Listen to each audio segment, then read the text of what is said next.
चलाक लोमड़ी, अच्छी कहानियां है। हाँ अच्छा मुझे एक बताओ और क्या क्या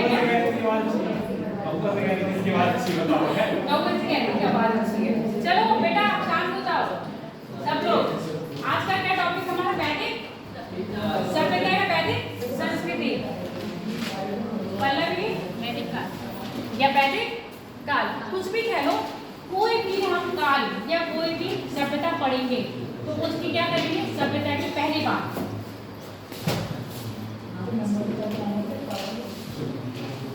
उनका आर्थिक जीवन कैसा था, ठीक है, उनका राजनीतिक जीवन कैसा था। अभी मैंने गलती से राइटिंग में लिख रही हूँ, साफ साफ में मैं बता दूंगी पढ़ना क्या होता है। राजनीतिक जीवन कैसा था, उनका आर्थिक जीवन कैसा था,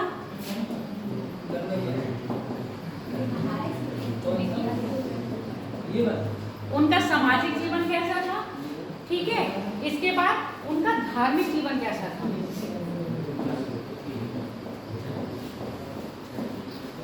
उनका धार्मिक जीवन कैसा था ये हम कब तक पढ़ेंगे? जब तक कुछ अलग से चेंज नहीं आया।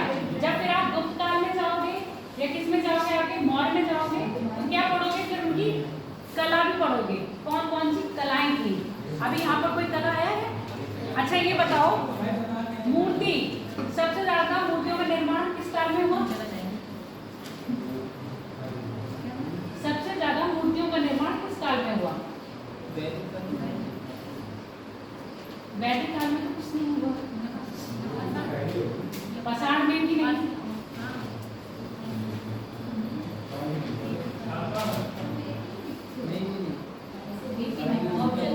और सबसे ज्यादा मूर्तियां किसकी बनी है? मतलब किस देवता की बनाई गई है, कहने का मतलब है। मैं इसमें नहीं पूछ रही हूँ, मैं पूरे हिस्ट्री में पूछ रही हूँ, ओवरऑल पूछ रही हूँ। कुछ पता है इसके बारे में? देखो सबसे ज्यादा मूर्तियों का निर्माण करा गया या मंदिरों का निर्माण हुआ गुप्त काल में हुआ, ठीक है। गुप्त काल में सबसे ज्यादा मंदिर बने हैं। तो जब हम गुप्त काल पढ़ेंगे तो मंदिरों की कला भी पढ़ेंगे, कौन कौन से टाइप के शैली के मंदिर थे। अभी मैंने यहाँ पर सिर्फ क्या लिखा, जैसे ही जैसे क्या पढ़ोगे। अभी हम हड़प्पा पढ़ रहे थे तो हमने राजनीतिक जीवन पढ़ा था उनका। राजनीतिक जीवन में हमने उनकी प्रशासन व्यवस्था नहीं पढ़ी थी। अब जब यहाँ देखेंगे राजनीतिक जीवन में उनकी प्रशासन व्यवस्था भी पढ़ेंगे। क्यों पढ़ेंगे? क्योंकि अब यहाँ पर क्या आ जाएगा, राजा भी आ जाएगा, है ना। अब तक मैंने भी राजा की बात करी थी, कोई राजा की बात करी थी, कोई रानी की बात करी थी। बच्चों में कहानी सुनी हमने, एक था राजा एक थी रानी, दोनों बन गए कहानी।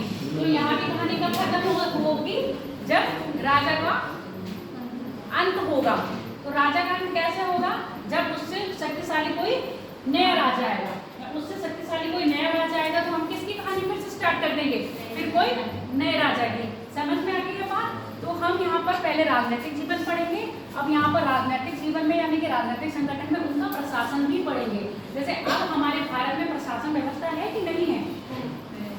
कौन कौन से लेवल पर है प्रशासन व्यवस्था? बताओ जाके। भारत की बात कर रहे हैं हम, केंद्रीय लेवल पर है, हाँ राज्य लेवल पर है, स्थानीय स्वशासन है, पंचायती व्यवस्था है, ऐसा चीजें ही नहीं है। तो अब हम लोग पढ़ रहे हैं ना, तो जो हमारे यहाँ राजनीतिक संगठन की शुरुआत हो रही है वो कब से हो रही है? आपके वैदिक काल से।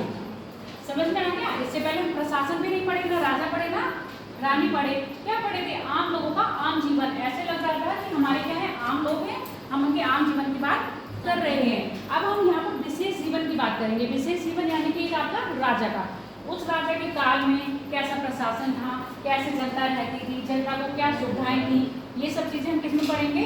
अब जैसे आप ये देखो, आप लोगों ने अपने जीवन काल में कितने राजाओं का शासन देख लिया, ये बताओ। वो संभाला है तब से, मैं बचपन की बात नहीं कर रही हूँ। हाँ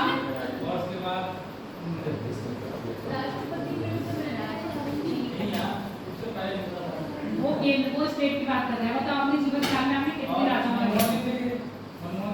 मनमोहन सिंह का देखा। केंद्र में बात कर लो, क्या स्टेट में बात करो, एक की बात करो। योगी जी देखे हैं। चलो केंद्र में बात करें तो मुझे लगा है आप लोगों ने मनमोहन सिंह का देखा होगा, और अपने होश में, है ना, होश में आपने मनमोहन जी का देखा होगा, और प्रधानमंत्री नरेंद्र मोदी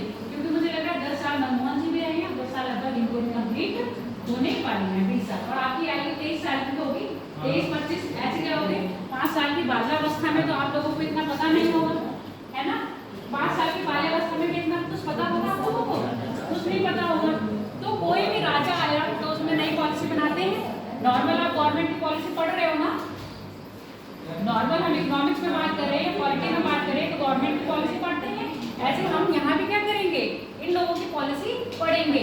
राजा पे प्रशासन कौन कर रहा था, यानी कि राजा को चयन कौन कर रहा था, ये सब चीजें किसमें आएंगे आपके प्रशासन व्यवस्था में। आर्थिक जीवन में अभी इतना कुछ सुधार नहीं रहेगा, क्यों नहीं रहेगा, क्योंकि हड़प्पाओं का आर्थिक जीवन में आप लोग क्या क्या पढ़े थे बताओ मुझे, व्यापार पढ़े थे और क्या पढ़ा, पशुपालन, कृषि, ये सब चीजें पढ़े थे ना, तो ये सब चीजें आर्थिक जीवन में आ जाएंगी। सामाजिक जीवन में थोड़ा बहुत परिवर्तन आएगा, सामाजिक जीवन में क्या हो जाएगा बताओ, सामाजिक जीवन में एक बात हमेशा याद रखना, जब भी आपका कोई कोर्स लिखने को आएगा, पहली बात तो ये पहलू आपको लिखने ही लिखने हैं, और सामाजिक जीवन में हमेशा महिलाओं की स्थिति जरूर बताओगे। किसकी स्थिति बताओगे आप, महिलाओं की स्थिति इनके काल में क्या थी, मतलब वैदिक काल में क्या थी, फिर उत्तरोत्तर वैदिक या उत्तर काल में क्या थी, उत्तरोत्तर वैदिक में क्या थी, उसके बाद जब आपके महाजनपद आएंगे, महाजनपद में महिलाओं की स्थिति क्या रही होगी, महाजनपद के बाद फिर आपके कौन आ जाएंगे, मौर्य आ जाएंगे, है ना, मौर्य आ जाएगा, यानी मगध साम्राज्य आएगा, महाजनपदों में मैंने बताया जैन और बौद्ध की बात करेंगे, उसको क्या है बिल्कुल अलग सेपरेट में है। अभी हम क्या बात कर रहे हैं, राजाओं की बात कर रहे हैं। जैन और बौद्ध जो आए हैं किस रूप में आए हैं, जो वैदिक काल था उसमें, जो वैदिक काल में जो आपके नियम और कानून या जाति प्रथा या वर्ण व्यवस्था चलाई थी उसके विरोध में बना था, समझ में आ गया, उसके विरोध में एक ऐसा दल था जिसको क्या कर रहे थे हम, निम्न समझ रहे थे, छुआछूत आ गया था, उस छुआछूत का खंडन करने के लिए जैन और बौद्ध आए हैं। ये क्या है, ये आपके धर्म बिल्कुल अलग है, हम इसको इसमें नहीं इंक्लूड करेंगे। इसमें हम किसकी बात कर रहे हैं, सिर्फ राजनीतिक दल, जो राजाओं ने यहाँ पर क्या करा है, शासन करा है, राज किया है, हम यहाँ पर उसकी बात करेंगे। तो आप राजनीति पढ़ रहे हो, यानी कि आप जो पॉलिटिकल साइंस पढ़ रहे हो, कैसे क्या है राजा आए, कैसे कैसे क्या हुआ, कन्वर्ट हुआ। अभी आप लोकसभा राज्यसभा पढ़ रहे हो ना, तो लोकसभा राज्यसभा का भी विस्तार यहाँ पर है, पर थोड़ा सा क्या हो गया, नाम में परिवर्तन है। काम लगभग अगर आप देखोगे तो सेम वही रहेंगे। इतनी बात क्लियर है। अब हम आ जाते हैं वैदिक पर, जो पॉइंट हम पढ़ेंगे वो ये रहे, उनका राजनीतिक जीवन। अभी यहाँ पर ये किसके है, ये वैदिक, देखो जब भी सुन लो, अभी लिखो मत, लिख रहे हो ना, अभी नोट मत करो, ये मैं सब में ओवर दे दूँ।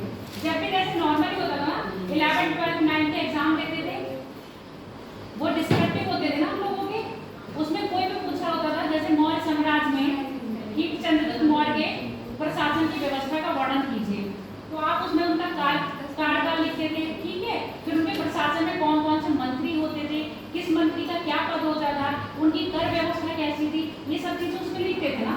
तो ये सब चीजें क्या है, उनके जीवन से संबंधित है, क्योंकि जब हम वैदिक पढ़ रहे हैं तो वैदिक में क्या क्या चीज पढ़नी है मेन, जिसमें से हमारे क्वेश्चन बन सकते हैं उनके आर्थिक जीवन से, और सॉरी उनके राजनीतिक जीवन से, आर्थिक जीवन से, सामाजिक और धार्मिक जीवन से, इससे क्या बनेंगे आपके क्वेश्चन बन सकते हैं। अब बाकी इसमें साहित्य पढ़ोगे, अभी तक साहित्य पढ़े थे आप नहीं, क्या साहित्य पढ़ाया था मैंने, हड़प्पा में साहित्य पढ़े थे, क्यों, हड़प्पा में लिपि तो थी पर आप पढ़ नहीं पाए, तो उसको हम पढ़ ही नहीं सकते। यहाँ पे क्या है, लिखित है ना, चाहे भले ही बाद में लिखे गए हैं पर लिखित में मिले हैं ना हमें पे, तो यहाँ पर क्या पढ़ोगे आप, साहित्य भी पढ़ोगे। अब यहाँ पर साहित्य दो तरह के होंगे, क्योंकि जब हम काल को बांटेंगे तो साहित्य भी दो तरह से बांटेंगे ना, एक ऋग्वेद के और एक मतलब एक वैदिक के, उत्तर वैदिक के, ठीक समझ में आ गई। तो यहाँ पर हमारा नया चैप्टर शुरू हो जाएगा साहित्य और प्रशासन के अंदर। राजनीतिक संगठन तो उस समय पढ़ाया था हड़प्पा में, तो क्या कहा था, कोई ऐसे साक्ष्य नहीं मिले हैं कि हम जिससे कह सके कि कोई राजा रूल करता होगा, हो सकता है वहां पर पुरोहित का क्या हो, रूल हो, पर अब हमें क्या मिल रहा है, यहाँ पर साक्ष्य मिल रहे हैं, तो इसलिए हम राजा की बात करेंगे। अब आप ये सोचो, आपका जो मंत्रिमंडल है, चाहे वो केंद्र में ले लो चाहे वो स्टेट में ले लो, मुखिया कौन है इस समय कार्यपालिका का मुखिया, राष्ट्रपति हो गया, संवैधानिक को बताओ वही होता है, वास्तविक रूप से कौन है, पीएम है, और स्टेट में कौन है, सीएम है, यानी कि सीएम है। अब सीएम अपना जो कार्य करता है वो किसके उस पर करता है, मंत्रिपरिषद है उसका, है ना, मंत्रिपरिषद की सहायता से करता है। तो यहाँ भी जब राजा है तो राजा को चयन करने के लिए और वो अपना कार्य क्षेत्र किसके सहयोग से करेगा, वो उसका मंत्रिपरिषद होगा। तो यहाँ पर क्या होगा, आपके राजनीतिक जीवन में उनकी प्रशासनिक व्यवस्था आएगी। अब तक हम नहीं पढ़ रहे थे, हमारे जीवन में नई चीज क्या आई है, देखो उनका आर्थिक जीवन हमने पढ़ा था, उनका सामाजिक जीवन भी पढ़ा था, उनका और धार्मिक जीवन भी पढ़ा था, ये चार पढ़ा था। अब हमारे जीवन में दो नए किलकारियां गूंजी हैं, वो क्या है आपके राजनीतिक जीवन और साहित्य। समझ में आ गया, ये दो चीजें आपको और नई पढ़नी है। अब बात करेंगे हम वैदिक काल की। वैदिक काल कह लो या वैदिक संस्कृति, जो वैदिक शब्द लिया गया है वो हमने किससे लिया है, वेदों से। वेदों से लिया है। वेद से क्या बना है, वैदिक।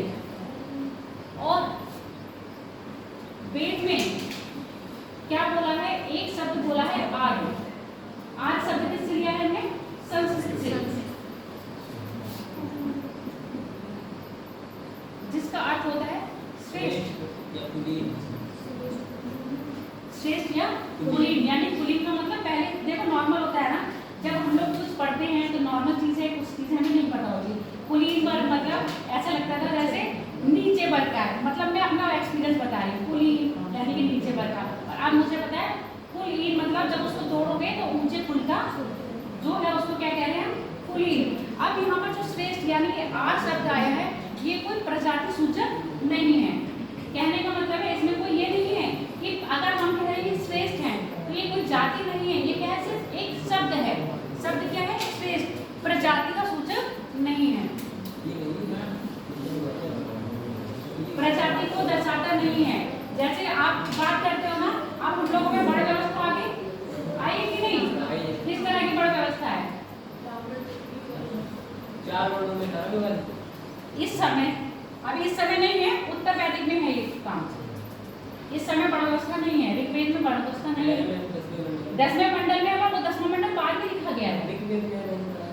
तो हम भी तो तुम्हारी बात को इग्नोर कर रहे हैं, हम भी तो ये कह रहे हैं 10वें मंडल में है, पुरुष सूतक में है, और ये भी कहा गया है ब्रह्मा से उत्पत्ति हुई है, सब कुछ है। पर ये जो 10वां मंडल लिखा गया है ऋग्वेद का बाद में लिखा गया है। समझ में आ गया। तो वर्ण व्यवस्था कभी आपको ऋग्वेद में नहीं मिलेगी, उत्तर ऋग्वेद में मिलेगी। तुम ये चीज कंफर्म करना, ऋग्वेद का जो 10वां मंडल है, 9वां मंडल है, ये सब कहाँ लिखे गए हैं, बाद में लिखे गए हैं। पढ़ा नहीं ये चीज, ऐसा भी है? ऐसा भी पढ़ाएंगे। उत्तर वैदिक में लिखा गया है ऋग्वेद का, जो स्टार्टिंग के जो मंत्र हैं, मंत्र उच्चारण है, ये सब पहले ही लिखे गए हैं। ऋग्वेद में जो पहला देखो त्रिवेद है, 4 वेद हैं, कौन कौन से, ऋग्वेद है, सामवेद, अथर्ववेद। ठीक है, अथर्ववेद को वेद त्रय में नहीं रखते हैं, क्यों नहीं रखते हैं, क्योंकि उसमें ज्यादा करने की बात नहीं है। जबकि ऊपर के जो आपके वेद हैं वो त्रय वेद में रखे हैं, वेद त्रय में रखे हैं कि नहीं रखे हैं। अब यहाँ पर जो ऋग्वेद है, सबसे पुराना वेद ऋग्वेद है, उसको क्या है वैदिक काल में लिखा है, पर पूरा नहीं लिखा, उसके कुछ मंडल किसमें जोड़े गए हैं, बाद में जोड़े गए हैं। समझ में आ गई। अब यहाँ पर बात कर रहे हैं जो वैदिक साहित्य है वो कैसा है, वैदिक साहित्य कैसा है, श्रुति साहित्य, श्रुति साहित्य है। श्रुति साहित्य क्यों कह रहे हैं इसको, सुनने वाला,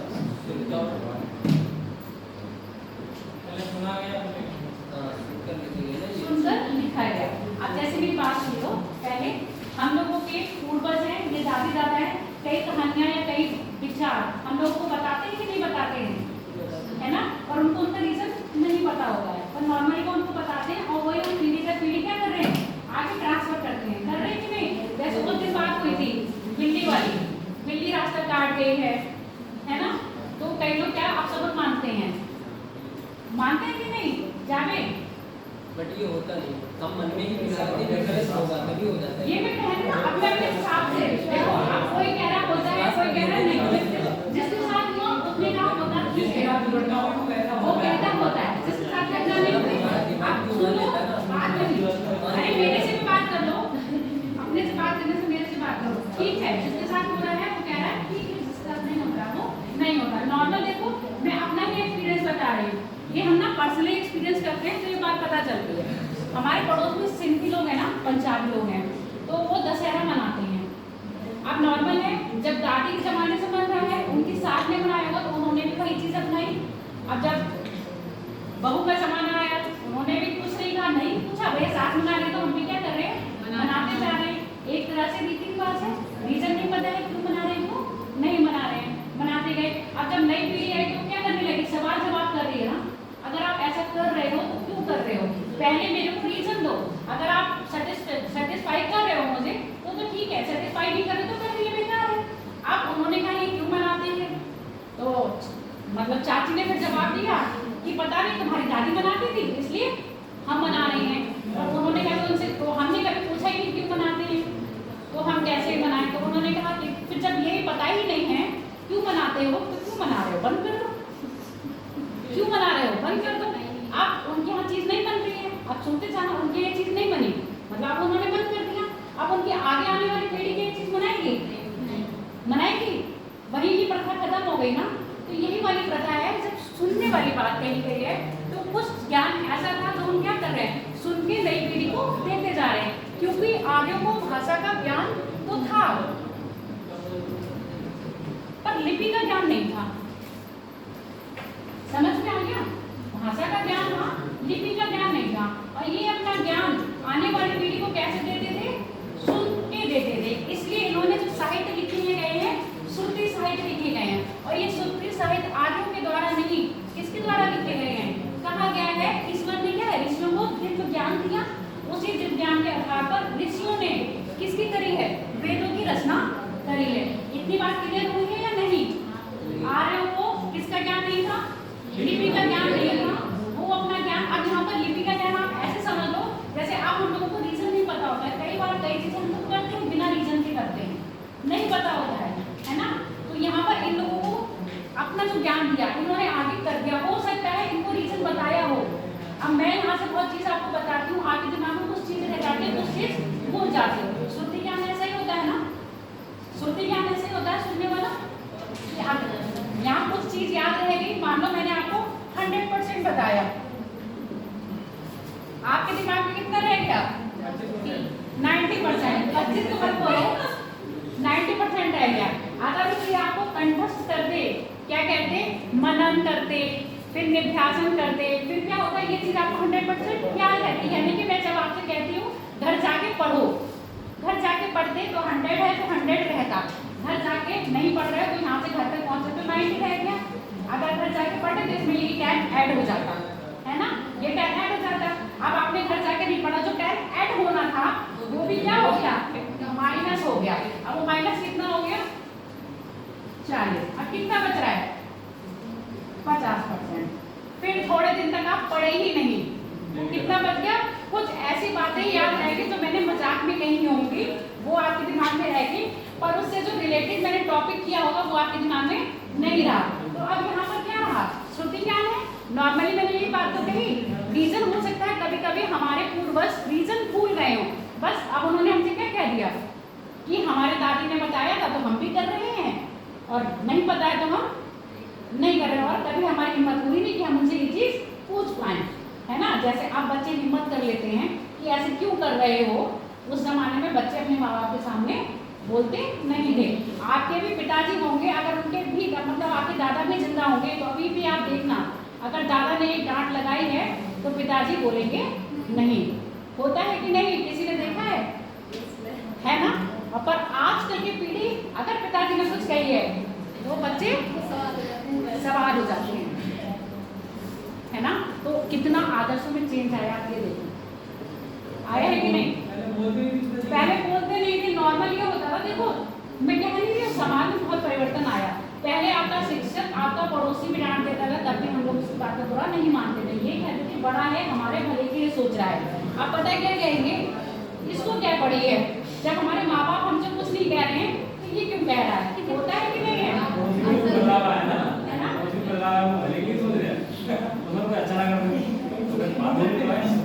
ये चीज है ना। तो अब चलो आज अपने टॉपिक पे। तो यहाँ पर क्या था, श्रुति ज्ञान था। ये ज्ञान हम भूल ना जाएं तो उसको बाद में हमने क्या करा, आने वाली पीढ़ी ने इसको लिखित रूप में दिया। समझ में आ गया, आर्यों ने इसको किया था, यानी कि जिस समय हम वैदिक संस्कृति या वैदिक काल पढ़ेंगे उस समय लिखित रूप में नहीं है। कैसे है वो? ओरली है, ओरली है। फिर वो बाद में कब लिखा गया है? बाद में लिखा गया है।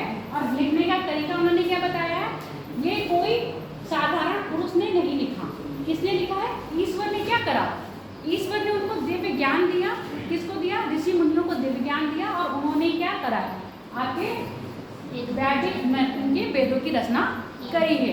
समझ में आ गया? उसको क्या कहेंगे? अपौरुष है ना, जो पुरुष नहीं, यानी पुरुष नहीं है, क्या है वो? देवता स्वरूप है। देवता स्वरूप द्वारा लिखा गया है, पुरुषों के द्वारा नहीं लिखा गया। इतनी बात क्लियर हो गई? समझ में आई स्टोरी या नहीं अभी तक? शरण जावेद, जैसे अगर मान लो 50% बने किसी के गाने में, हाँ? किसी को बताया कि हमारी नजर में क्या सही हो? नहीं, मैं वही तो कह रही हूँ। अभी मैंने इसीलिए तो आपको नॉर्मल एग्जांपल दिया ना, कुछ चीजें हमारे दिमाग में है, कुछ चीजें भूल गए। मान लो हम, का मतलब ये है, जैसे किसी ने बताया पेन मिला, हाँ। हो सकता है कुछ और मिला, हाँ, मैं बताया कुछ चीजें इसने गलत ऐड कर दी, कुछ चीजें गलत ऐड कर दी हूँ, कुछ चीजें अपनी ऐड कर दी हूँ। वो तो देखो, जब भी आप साहित्य पढ़ोगे, मैंने क्या बात आई, जब भी आप किसी का वृत्तांत पढ़ोगे, अभी यात्रा वृत्तांत भी पढ़ोगे, तो कोई जरूरी है जो उसने देखा वो सच सच वही लिखा? ऐसा कि जरूरी है? हम तब मान सकते थे कि एज इट इज मैं अपनी बायोग्राफी लिखूं, तो क्या ये बताओ कि मैं अपनी अच्छाइयां लिखूंगी या बुराई लिखूंगी? अच्छाइयां ही लिखूंगी, बुराई कम से कम लिखूंगी। लिखूंगी कि नहीं? तो हम ये नहीं कह रहे हैं श्रुति क्या है, हो सकता है कि मिस हो गया हो। अब ये बताओ, आपके जैन धर्म में, बौद्ध धर्म में, उसमें भी है। बौद्ध धर्म में जो आपके उपदेश थे, किसके उपदेश थे? महात्मा बुद्ध के उपदेश थे। जब तक महात्मा बुद्ध जीवित रहे, जब तक उनके उपदेश को लिखा नहीं गया, बाद में उनके उपदेशों को लिखित रूप दिया गया। सुन लो मेरी बात, बाद में उनके उपदेशों को लिखित रूप दिया गया कि नहीं दिया गया? अब ये बताओ, क्या उनके जो शिष्य थे उनको ये चीज पूरी याद रही होगी? थोड़ी बहुत भूल गए होंगे ना, तो हम कैसे कह सकते हैं हमने वही चीज पूरी एज इट इज, जैसे उनके विचार थे वैसे ही हमने लिख दी? कहीं ना कहीं उसमें ऐड ऑन करा, तभी तो हीनयान और महायान में बदले। तभी तो क्या हुआ? मतभेद हुए हैं ना। तो मतभेद तो यहाँ भी आएंगे। जैसे आप बात कर रहे हैं ऋग्वेद में, ऋग्वेद में क्या है? इनका प्रशासनिक व्यवस्था सब कुछ है, प्रकृति की पूजा कर रहे हैं, यज्ञ कर रहे हैं। पर अब क्या होगा? जब उत्तर वैदिक काल आएगा तो यज्ञ में कौन हो जाएगा? पुरोहित अपना को सुपीरियर बताने लगेंगे। कौन बताएंगे? पुरोहित अपने सुपीरियर बताने लगेंगे। फिर यहाँ पर क्या हो जाएगा? फिर आगे आएंगे ब्राह्मण, क्षत्रिय, वैश्य और शूद्र, जिसमें कि शूद्र को सबसे नीच समझा जाएगा। शूद्र को मंदिर में प्रवेश करने की अनुमति नहीं होगी। शूद्र के लिए तालाब होगा बाहर, वो आपके नॉर्मल जो शहर में होता है, जिससे उच्च वर्ग के लोग पानी लेते हैं, वो भी वहां से पानी नहीं ले सकते। शूद्र को काम सिर्फ क्या होगा? सेवा करना। अब शूद्र आपके घर में आके सेवा कर सकता है। नॉर्मली आप कभी वो देखना, मुंशी प्रेमचंद्र की आपने वो देखी पौधा, देखा है? पिक्चराइजेशन करा हुआ है उसका, नहीं देखा है तो देखना, उसमें भी बड़ी व्यवस्था दिखाई है। वो जो मतलब मुंशी प्रेमचंद्र के में जो मेन वो है उनका मुखिया, जो मेन रोल निभा रहा है, जब वो अपने प्रधान बिगड़ जाता है गांव में, तो चौखट पे बैठता है, चप्पल बाहर उतारता है। होता है कि नहीं? ये चीज क्या थी?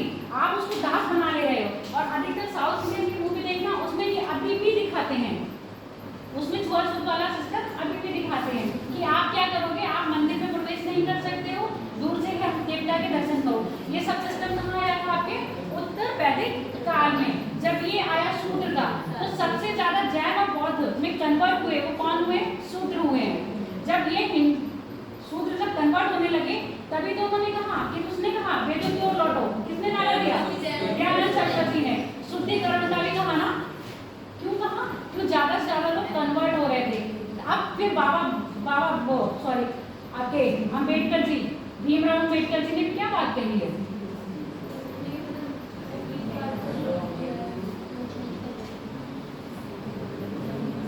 अलग से हरित वर्ग के लिए, मतलब हाँ हरिजन के लिए तो गांधी जी ने कहा, हरिजन वर्ग के लिए फिर उन्होंने अलग से कहा ना, तभी तो आपके कॉन्स्टिट्यूशन में आरक्षण आया। आया कहाँ से शुरुआत हुई? अब आप ये देख लो, उस चीज की जड़ें कहाँ से फैली? वैदिक से फैली ना, उत्तर वैदिक से फैली। और वो जड़ें कब तक है? आज तक है।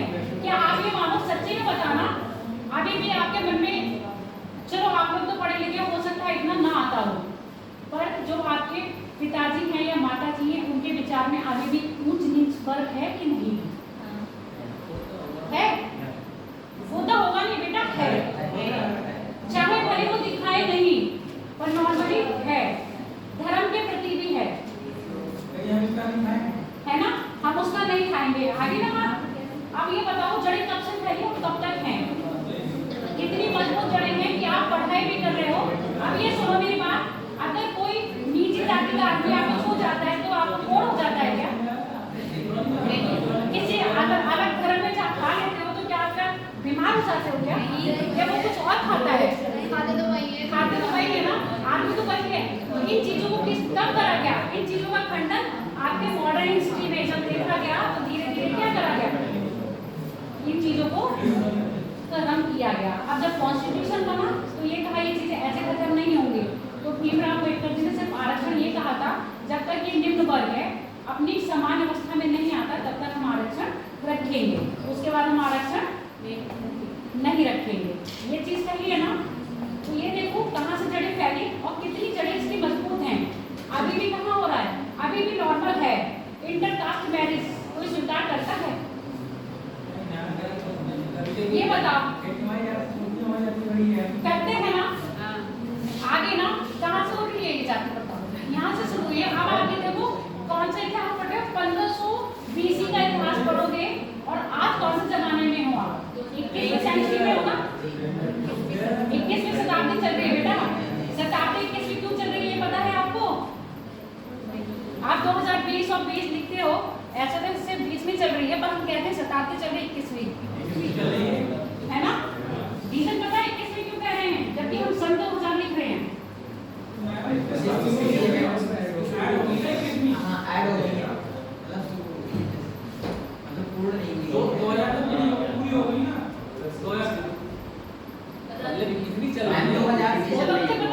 शताब्दी है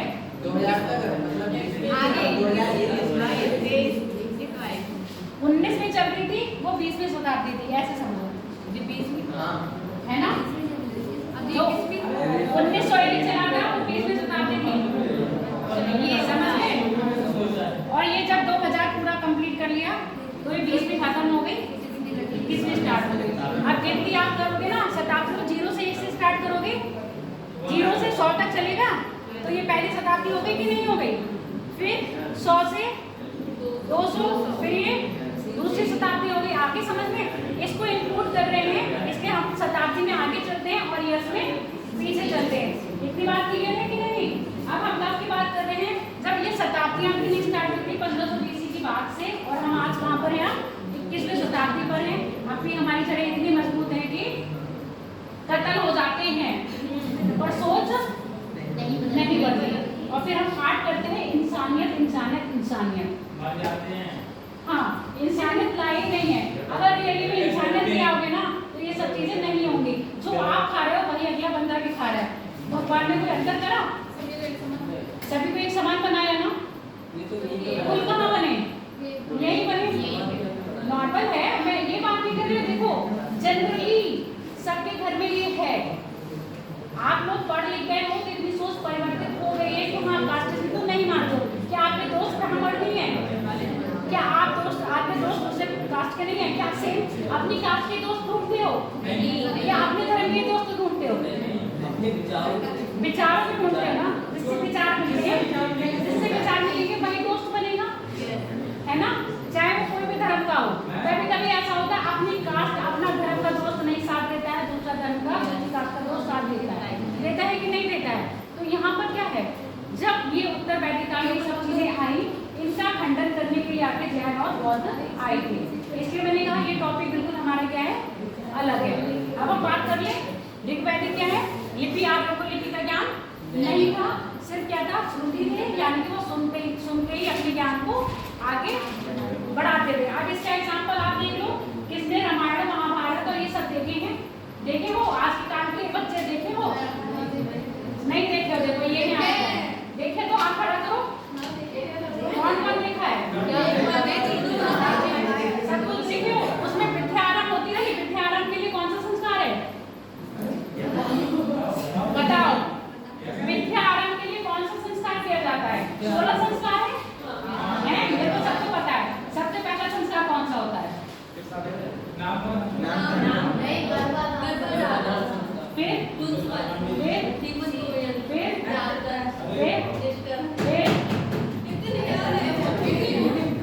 चलो, विद्यारंभ संस्कार को क्या कहते हैं? उपनयन संस्कार।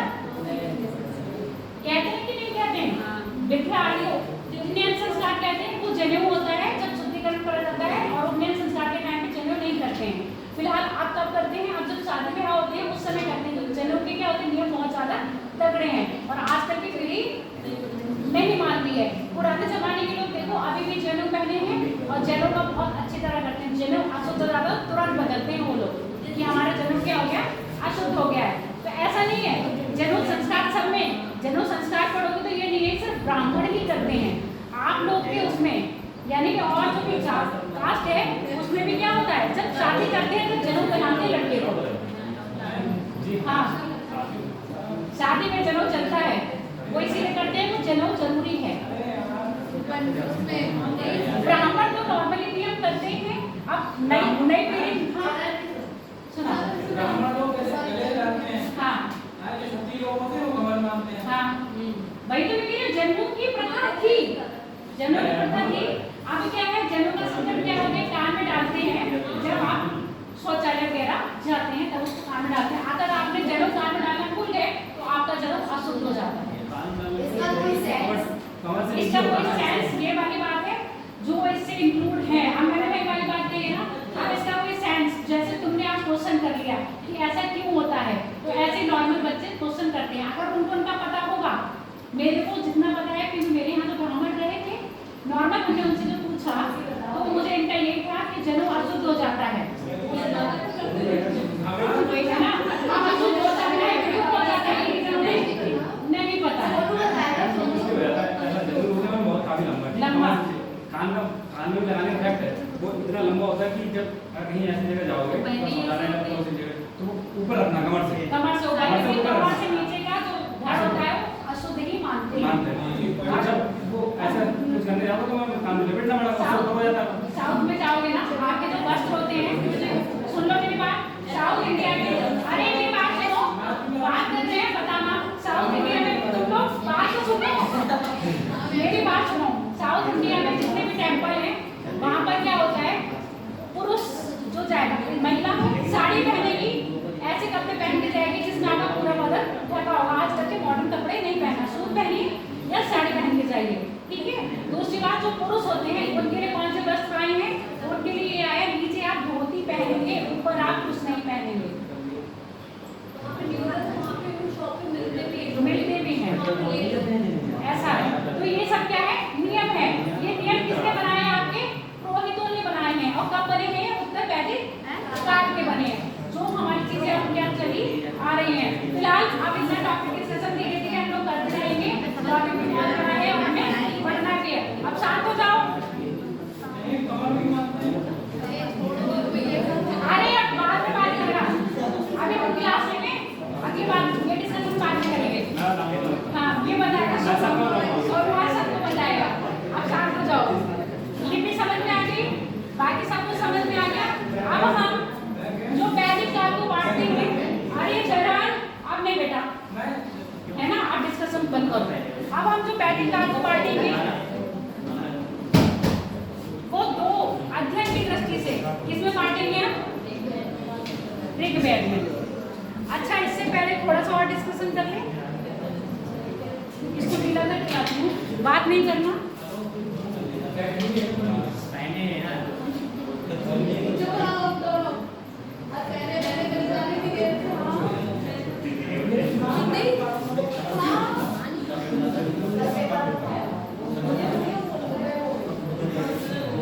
सोनू बाद में बताना।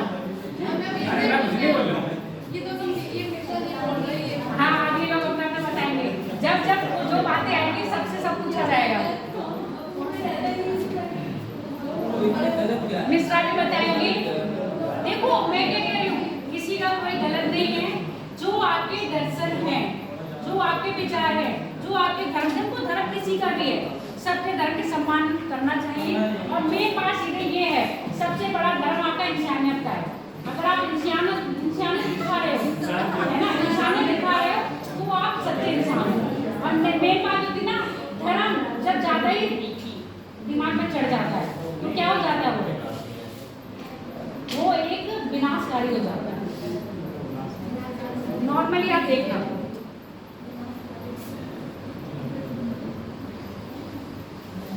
अब ये धर्म आचरण ये किस लिए बनाए गए, एक तरह से आपके नियम कानून है। अब ये सोचो, आपका जो संविधान बना है एक तरह से आपकी कानून की किताब है जिसका पालन आपको करना है। ऐसे ये जो नियम कानून बने हैं उस जमाने में, ये क्या थे, आपको एक ऐसा जीवन देना जिससे आप संतुलन स्थापित करना। एक क्या थी, एक तरह की कानूनी किताब थी जो आपके चरित्र का निर्माण कर रही है। चरित्र का निर्माण करने के लिए वो क्या बनाया गया, कानून। अब हम लोग ये कहते हैं नॉर्मल क्या है, जब सूर्य ग्रहण पड़ता है, गिरने को सूर्य ग्रहण सारे धर्म में मानते हैं, मानते हैं कि नहीं, मानते होना चाहिए। ये मैंने कन्फर्म करा है, ऐसा नहीं है हमारे यहाँ नहीं, सब मानते हैं सूर्य ग्रहण का, सब मानते हैं सूर्य ग्रहण का, सब मानते हैं। और इन लोगों के यहाँ मतलब सुनो, कई लोग अरे अपना डिस्कशन करते हो, मेरी बात सुनो ना, या आपको बहुत पता है तो मुझे बता दो। चलो, सब धर्म में मानते हैं सूर्य ग्रहण का, पर अपना अपना अलग अलग तरीका है। आप लोग कितने लिमिट में मानो सूर्य ग्रहण, ये बताओ मुझे। खाना पीना रोक देते हो, है ना? आपके यहाँ खाने पीने की रोक टोक नहीं है, नहीं है ना? है जावेद, नहीं है, वो मुझे बता दी, खाने पीने की रोक टोक नहीं है। सिर्फ ये नियम कानून उनके लिए वो है ना, ऐसा भी नहीं है कि बाहर नहीं निकलोगे ग्रहण पड़ रहा है, जबकि हम लोग के यहाँ ऐसा है बाहर नहीं निकलेंगे, है ना? आप सूर्य ग्रहण पड़ रहा है तो आप देखोगे भी नहीं, ये चीज आपके उसमें नहीं है। सिर्फ इतना है कि गर्भवती महिला के लिए ये पाबंदी है। क्लियर? सही बात कही ना मैंने? आपके धर्म में भी है, पंजाबियों में भी है, सब धर्म में है, पर उसको किस लिमिट में। आप ये देखो, अब जो आप खाने पीने की बात कर रहे हो ना, खाना पीना नहीं है, इसका एक साइंटिफिक रीजन ये है, जिस समय सूर्य ग्रहण पड़ता है उस समय क्या होता है, सूर्य की ऊर्जा क्या हो जाती है, कम हो जाती है। और ठीक, क्योंकि हमारे यहाँ अर्थ पर क्या है, सूर्य क्या है, एनर्जी का सोर्स है। जितना भी हम खाते पीते हैं, पाचन कर रहे हैं, तभी तो ये कहते हैं सूर्य उदय के टाइम पर, जिस समय सूर्य बिल्कुल अपने ऊंचाई पर होता है, उस समय आप खूब भरपेट खाइए। और जब सूर्य अस्त हो रहा है तो खाना वर्जित कर देते हैं, क्योंकि उस समय पाचन शक्ति क्या हो जाती है, कमजोर हो जाती है। ऐसे ही जब सूर्य ग्रहण पड़ता है तो क्या हो रहा है, सूर्य की ऊर्जा कम हो गई तो आपके शरीर की पाचन एनर्जी, पाचन शक्ति भी क्या हो गई, कम हो गई, इसलिए खाना मना है। ये साइंटिफिक प्रूफ है, समझ में आ गया? और ये चीज हमारे किस में कही गई है, ये चीज वेद में बताई है। अब उस जमाने में हर किसी को साइंस की भाषा तो नहीं पता है ना, तो हम उसको क्या करेंगे, धर्म से रिलेट कर देते थे। समझ में आ गई है नहीं? ये बने तो आपके लिए नियम कानून है। आप उपवास करते हैं, उपवास क्यों करना चाहिए? उपवास करने से आपके शरीर का जो क्या होता है, पाचन शक्ति अच्छी रहती है और आपका डिटॉक्स हो जाती है बॉडी। जो आपके अंदर से बॉडी साफ नहीं होती है, व्रत करने से बॉडी साफ हो जाती है। अब नॉर्मल हम कहेंगे कि भूखे रहो तो आप क्या कहोगे, हम क्यों भूखे रहे, इसीलिए कहा व्रत रख लो। क्या कर लो, व्रत रख लो। सब चीज को साइंटिफिक थी, उसको हम किसमें ऐड कर रहे हैं, धर्म से जोड़ रहे हैं, ताकि धर्म के नाम पे लोग क्या करने लगेंगे, उसको फॉलो करने लगेंगे। आगे बात समझ में, कोई गलत तो नहीं कहा। अब हम इसमें बात करते हैं वैदिक काल की। अब जो वैदिक में बात शब्द कर रहे थे आर्य की,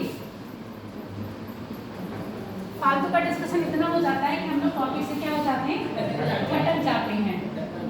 भटकना नहीं चाहिए, पर यहाँ पर ऐसे वैसे नहीं भटके, कि आगे जो चीजें आएंगी ना, कॉन्फ्लिक्ट, ये चीजें बहुत कॉन्फ्लिक्ट वाला जो चैप्टर शुरू हो रहा है वो कॉन्फ्लिक्ट वाला है। यहाँ पर विचार हर किसी के नहीं मिलेंगे। समझ में आ गई? यहाँ हर किसी के विचार नहीं मिलेंगे। अब यहाँ बात करेंगे हम आर्यों की। आर्य कह रहे हैं, आर्य मूलतः भारत के निवासी नहीं थे। यहाँ पर क्या है, विद्वानों के मतभेद हैं। किसके मतभेद है? अब जैसे आप लोगों में मतभेद था भी कि नहीं, तभी तो इतना बड़ा डिस्कशन हुआ। किसी एक टॉपिक पर लेकर आप लोग सहमत हुए थे? नहीं हुए ना? नहीं हुए ना? नहीं सहमत हुए ना? तो यहाँ भी क्या होगा, यहाँ भी आर्यों के रहने पर, आर्य यहाँ के थे या आर्य कहीं बाहर से आए थे, इसमें भी इतिहासकार या विद्वान एक मत नहीं है। यहाँ पे क्या है, मत में विभेद है। कईयों का मानना है आर्य कहाँ के थे, मूलतः भारत के ही निवासी थे। कई लोगों का मानना है आर्य कहाँ से आए थे, बाहर से आए थे। तिब्बत अभी हम बताएंगे कहाँ से कौन आया था, फिलहाल अभी हम बात कर रहे हैं बाहर। तो दो मत है, कह रहे हैं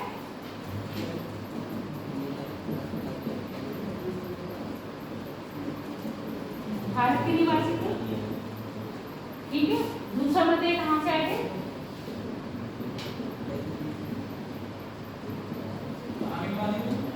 अभी बताऊंगी, ये मैं बात करें विद्वानों के मत की। जैसे अभी भी मैंने कोई टॉपिक उठाया, फटाफट आप लोगों ने इतना कितना मुझे लगा 15-20 मिनट की डिस्कशन करा। एक जनों के पीछे भी किया और किसके पीछे किया है, बड़ व्यवस्था के पीछे डिस्कशन हुआ ना हमारा। ऐसे ही यहाँ भी उन्होंने क्या करा, डिस्कशन किया। किसी ने कहा भारत के ही निवासी थे, कहीं बाहर से नहीं आए। किसी ने कहा अरे नहीं, ये कहाँ से आए, बाहर से आए हैं।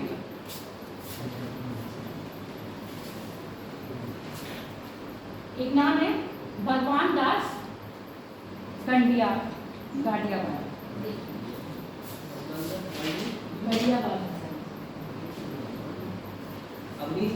भगवान अभी वो बात कर रहे हैं ना, वो आंध्र प्रदेश के है ना। तो अभी मैं बात कर रही हूँ, देखो मूलतः भारत के निवासी थे। इसमें आपके एक है जर्मन से अपनी पढ़ाई यानी कि अपनी पीजी और डिग्री पढ़ते, वो क्या कहते हैं पीएचडी कंप्लीट करने के बाद उन्होंने एक बुक लिखी। क्या बुक का नाम क्या है, रिटर्न्स ऑफ आर्यंस। ठीक है, रिटर्न्स ऑफ आर्यंस बुक किसकी है, बुक का नाम लिख लो, हमेशा बुक के नाम पूछे जाते हैं। बुक का नाम है रिटर्न्स ऑफ आर्यन, यानी कि आर्यों का आगमन, आर्यंस। लिखी है भगवान दास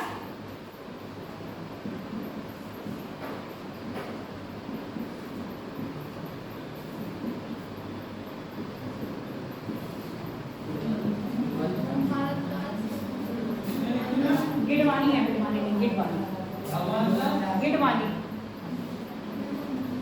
भगवान दास गिडवानी। इन्होंने बुक लिखी है द रिटर्न्स ऑफ आर्यंस। इन्होंने अपनी बुक में कहा है आर्यन कहीं बाहर से नहीं आए थे। कहाँ के निवासी है ये, मूलतः भारत के निवासी हैं। ठीक है, अब इसी में एक मत किसका है, जिसका नाम बता रहे थे सूरज, क्या बताया था, अवनीश चंद्र दास और संपूर्णानंद, दो लोग हैं। अवनाश है, अवनीश नहीं है। तुमने अवनीश पढ़ा है, मैंने अवनाश पढ़ा है।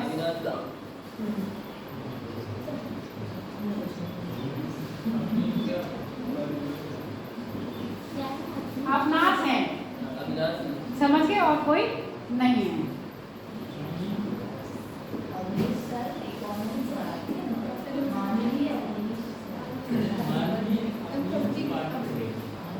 ठीक है,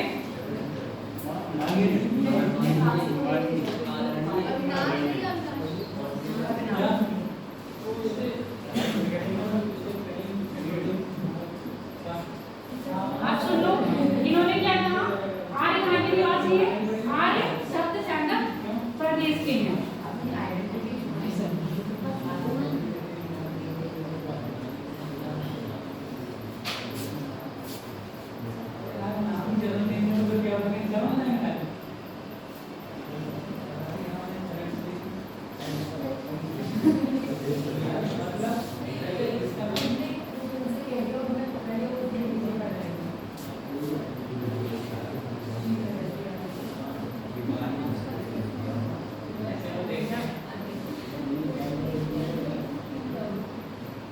आप सुनते जाओ, सप्त सांदर प्रदेश को ऋग्वेद में कहा गया है देवप्रथ योनि। देवप्रथ योनि यानी कि देवों की भूमि। ठीक है, ऋग्वेद में ही एक युद्ध का क्या सुना है, युद्ध का वर्णन है जिसको कहते हैं देवासुर। देवासुर में कौन सी संधि है, संधि आपके कैट में आएगी, बताओ मुझे। हाँ,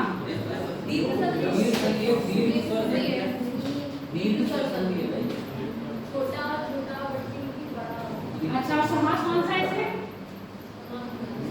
समास बताओ। देवासुर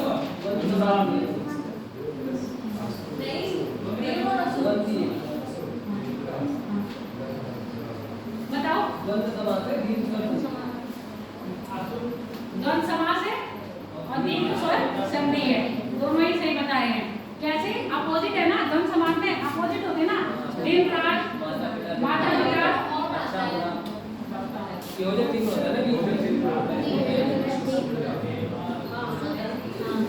आ गया ना। देवासुर अब है तो कौन सी संधि हो गई, देखो यहाँ पे संधि भी निकालते हैं हमने, संधि भी निकाल, हाँ संधि भी आ रही हो, समास भी आ रही, पैट की तैयारी होगी। तो क्या है ऋग्वेद में क्या बताया गया है, देवासुर युद्ध के बारे में कहा गया। अब देवासुर युद्ध में सुन, अब मेरी बात सुनो तब लिखना, एक तो लिखना बहुत जल्दी प्रारंभ कर देते हो। अभी मैं यहाँ हूँ, अभी क्या है जो आपको ज्ञान दे रही है वो यहाँ पर उपस्थित है। जब मैं यहाँ तक चली जाऊंगी या मेरे प्राण है ना, तब आपके जरूरत पड़ेगी लिखे हुए की। और अब तो बहुत जगह लिखा हुआ है। इसमें क्या है ऋग्वेद में देवासुर युद्ध की बात कही गई है। इस युद्ध में कहा गया था देवता हुए थे विजयी और असुर हुए थे पराजित। असुर जब पराजित हुए तो क्या हो गए, आर्यव्रत यानी कि सेंधा प्रदेश को छोड़कर कहाँ चले गए, पश्चिम की ओर ईरान में। ये बात कहाँ कही गई आपके ऋग्वेद में। अब ये बात समझ में आ गई है तो लिख सकते हो, कैसे लिखोगे। इसमें क्या है देवासुर युद्ध की बात कही गई है। इस युद्ध में कौन हुए थे, युद्ध यहाँ पर लिख लेना, पराजित लिख लेना ऐसे।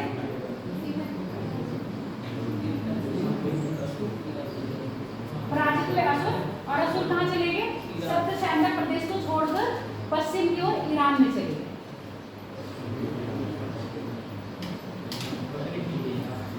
ये बात कहाँ बोले हैं आप, इसमें ऋग्वेद में बोले हैं। और ये किसने कहा है, किन्होंने कहा है, आपके अविनाश चंद्र दास और संपूर्णानंद ने कहा है कि ऋग्वेद को आपके आर्य कहाँ के निवासी थे, सप्त सेंधा प्रदेश के थे।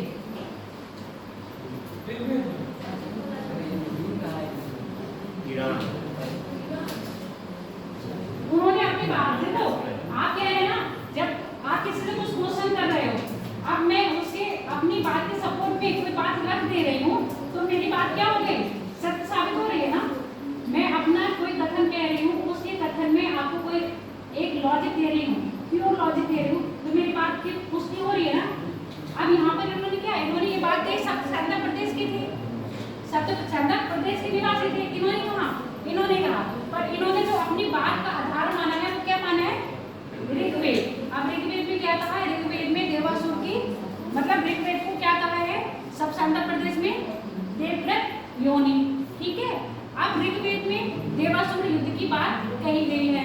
देवासुर युद्ध में बात क्या गई है, देवता लोग क्या हुए थे, विजित हुए थे, असुर लोग पराजित हुए थे, पराजित होकर वो पश्चिम की ओर चले गए। ये बात कही, इन्होंने अपनी बात की पुष्टि के लिए सहारा लिया है आपका ऋग्वेद का। समझ में आ गई, इन्होंने अपनी बात की पुष्टि कर दी। अब इसके बाद हम दूसरा मत देखते हैं, जो क्या कह रहे हैं, कहाँ चला गया वो मत, भारत के बाहर से आए थे, मतलब भारत के निवासी नहीं थे। अब बात करेंगे इसमें, दयानंद सरस्वती जी का नाम सुना है, सबने सुना है। उनकी पुस्तक बहुत फेमस है, नाम बता दो मुझे। सत्याप्रकाश। मुद्रा राक्षस किसने लिखी है, विशाखदत्त ने। पाणिनि जी ने कौन सी लिखी है, अष्टाध्यायी। वो भी मैंने जयदेव ने लिखी है, कीर्तन। ठीक है, मतलब अगर पैट में पुस्तक आ गई तो आप लोगों को याद है। चलो यहाँ बात करते हैं आपके तिब्बत की। तिब्बत से आए थे कौन है,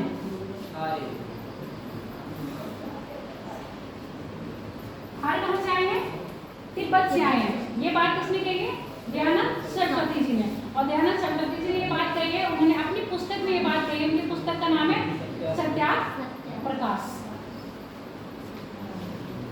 ये लिखो, तिब्बत के निवासी इसने कहा है दयानंद सरस्वती जी ने, और इस बात का उल्लेख किया है उन्होंने अपनी पुस्तक सत्याप्रकाश में। ऐसे लिखो,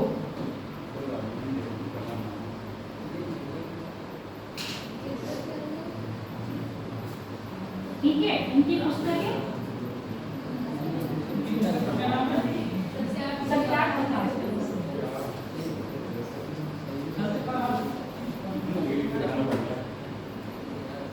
ठीक है, सत्याप्रकाश की पुस्तक है, उसमें ही बताया है कि कहाँ है, आर्य कहाँ के निवासी है। देखो तुम लोगों को ना लिख लिख के दिखाना पड़ता है।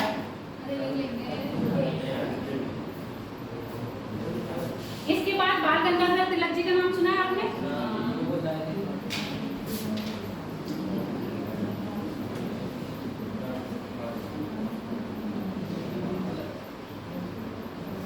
इनकी पुस्तक का नाम है, इन्होंने क्या कहा था, ध्रुवों से आए थे। हाँ,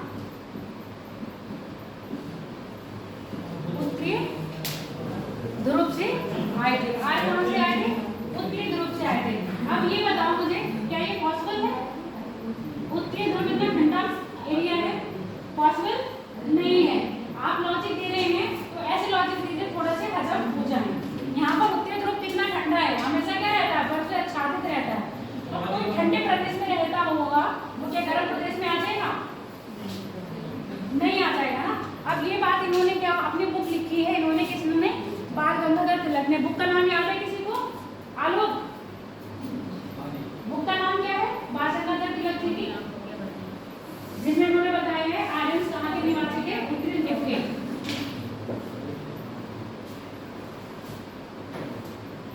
the Arctic home of the Aryans, है ना, यही बुक है ना,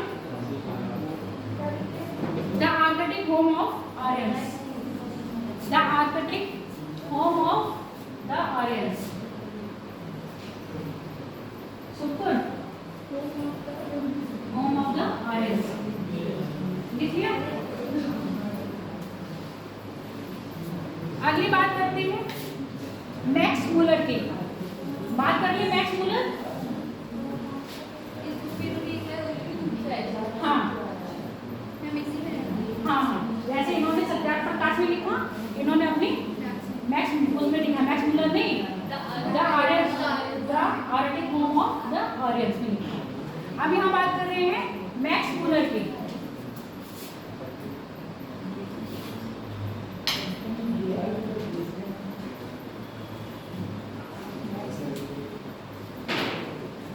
देखो, चाहे आप कौन हो, दयानंद सरस्वती जी हो, चाहे आपके बाल गंगाधर तिलक हो, इन्होंने अपना जो स्टेटमेंट दिया उसके सपोर्ट में कोई ऐसा एविडेंस नहीं रखा। जब आपके वकील क्या कर रहे हैं, आपका वकील जज के सामने आपका केस लड़ता है तो आपके पक्ष में, आपके बचाव के लिए कोई एविडेंस देता है कि नहीं, कि मेरा क्या है, मेरा क्लाइंट निर्दोष है, क्योंकि जिस समय ये वारदात हुई उस समय मेरा क्लाइंट यहाँ नहीं था। मेरा क्लाइंट कहाँ था, ये वो दिखाएगा आपकी लोकेशन, देखिए इसके सिग्नेचर है वहाँ पर, ये समय वहाँ पर जाता है, यहाँ मतलब मौका वारदात में शामिल नहीं था। तब जज क्या करते हैं, साक्ष्य देखते हैं, फिर अपना डिसीजन लेते हैं, ठीक है कि आपका जो क्या है क्लाइंट है वो निर्दोष है। यहाँ पर ऐसे इन्होंने क्या करा है, अपनी बुक में लिख तो दिया पर उन्होंने कोई सपोर्ट नहीं दिया कि अगर हम ये अपना कथन कह रहे हैं तो इसके पीछे लॉजिक क्या है। तो हम ना इनकी बात को प्रूव कर रहे हैं, ना ये अपनी बात को प्रूव कर रहे हैं, ना ये अपनी बात को प्रूव कर रहे हैं। सिर्फ इन्होंने क्या है, अपनी बुक में क्या कर दिया, कथन दे दिया। समझ में आ गया? ऐसे आपके कौन थे, भगवान दास पिटवानी, इन्होंने अपनी बुक लिखी पर इन्होंने कुछ ऐसा नहीं बताया कि आर्यंस यहाँ पर थे तो कहाँ के थे, कैसे थे। समझ में आएगी बात? अब हम बात करेंगे आपके भारत बाहर के निवासी मैक्स मूलर। मैक्स मूलर ने कुछ तथ्य दिए, इन्होंने क्या करा है, अपने तथ्य दिए, एविडेंस दिए कि हम ये बात कह रहे हैं तो किस बात को कह रहे हैं। सुन लो मेरी बात। इन्होंने कहा मैक्स मूलर ने जो आर्य थे वो कहाँ के निवासी हैं, बताओ। मैक्स मूलर के अकॉर्डिंग बैक्टीरिया के ना, मध्य एशिया के बैक्टीरिया पर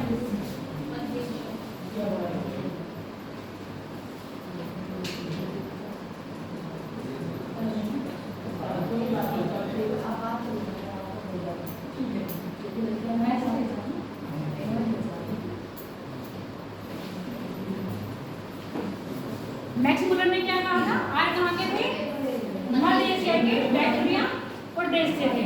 ठीक है, अब इन्होंने ऐसे क्यों कहा, बात में सुन लो।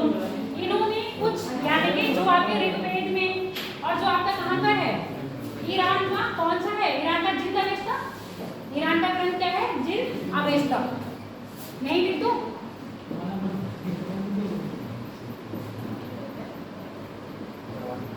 ईरान का जिंद अवेस्ता और भारत का कहाँ है, ऋग्वेद। इन दोनों में कुछ समानता पाई। इन्होंने अपना क्या माना है, मैक्स मूलर ने क्या है, जो आपके आर्य थे वो कहाँ के निवासी थे, मध्य एशिया के बैक्टीरिया प्रदेश के निवासी थे।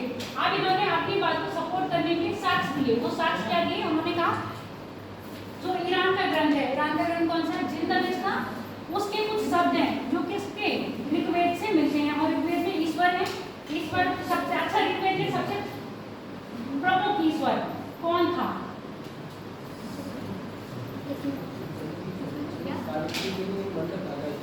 गायत्री मंत्र की बात नहीं करें तो सावित्री के लिए जो था वो सूर्य ही थे।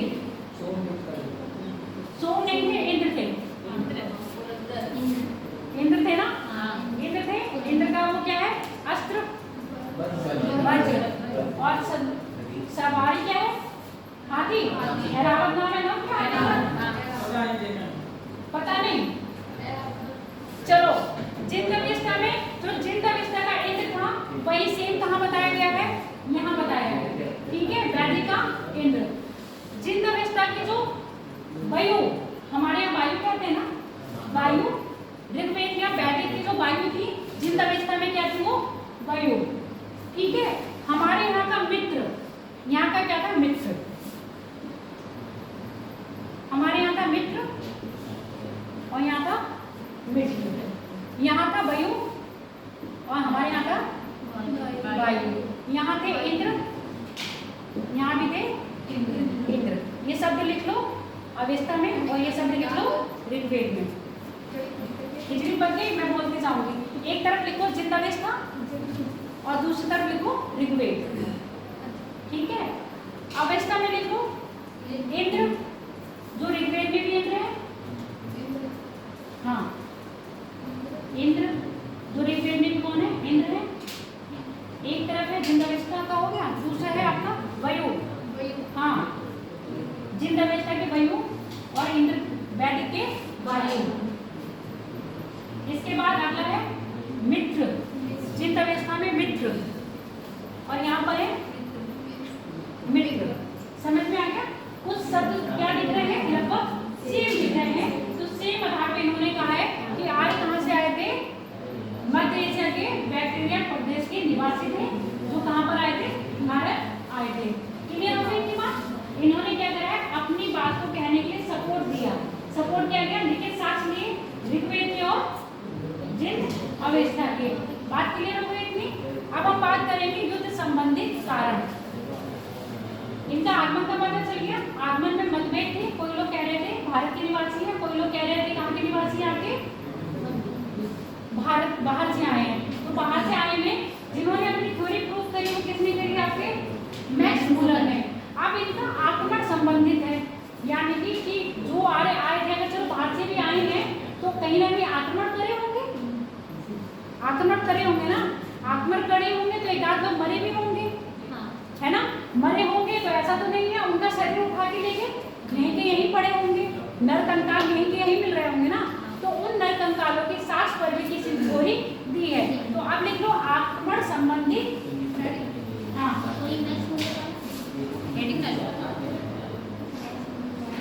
आक्रमण संबंधी विवाद। मैक्स मूलर की थ्योरी को सटीक बैठा है। मैक्स मूलर ने लिखा है, तुम लोगों ने लिख लो। मैक्स मूलर का ये लिखा, मैक्स मूलर ने ये कहा था कि आर्य मध्य एशिया में बैक्टीरिया प्रदेश के निवासी थे। आर्य बैक्टीरिया प्रदेश के निवासी थे। और ये बैक्टीरिया प्रदेश कहाँ है आपका? मध्य एशिया में।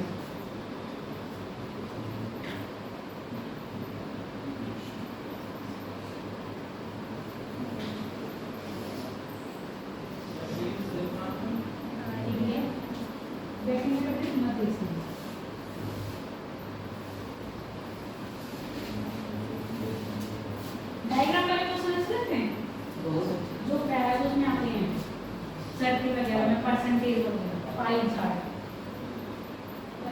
और कौन सा भी टेबल वाले तो सिंपल होते हैं।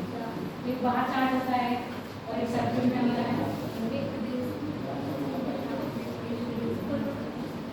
क्वेश्चन बहुत ज़्यादा आते हैं। चलो हो गया, ये लिख लिया। मैक्स मूलर लिख लिया, मैक्स मूलर के साक्ष्य लिख लिए है ना, जिंद अवस्था और इंद्र। अब बात करते हैं कि युद्ध संबंधित विवाद। देखो मैक्स मूलर ने अपनी थ्योरी तो दी है, तो जाहिर सी बात है मैक्स मूलर यहाँ भी बोलेंगे, है ना। अब मैक्स मूलर ने यहाँ बोलने का कारण सुन लो मेरी बात।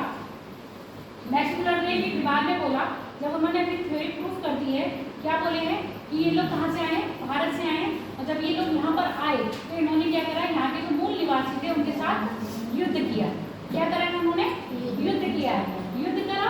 और ऐसा क्यों कह रहे हैं वो? क्योंकि ये मैक्स मूलर कौन है? एक क्रिश्चियन है, यानी कि ईसाई है। अब क्रिश्चियन है तो इनका मतलब है, देखो सबके धर्म में दुनिया की स्टार्टिंग अलग अलग टाइम पीरियड पर हुई है कि नहीं है? अरे हाँ, मुंह पे सपोर्ट तो करो। है ना। ऐसे क्या है आपके बाइबल में भी कहाँ माना है 4004 ईसा पूर्व।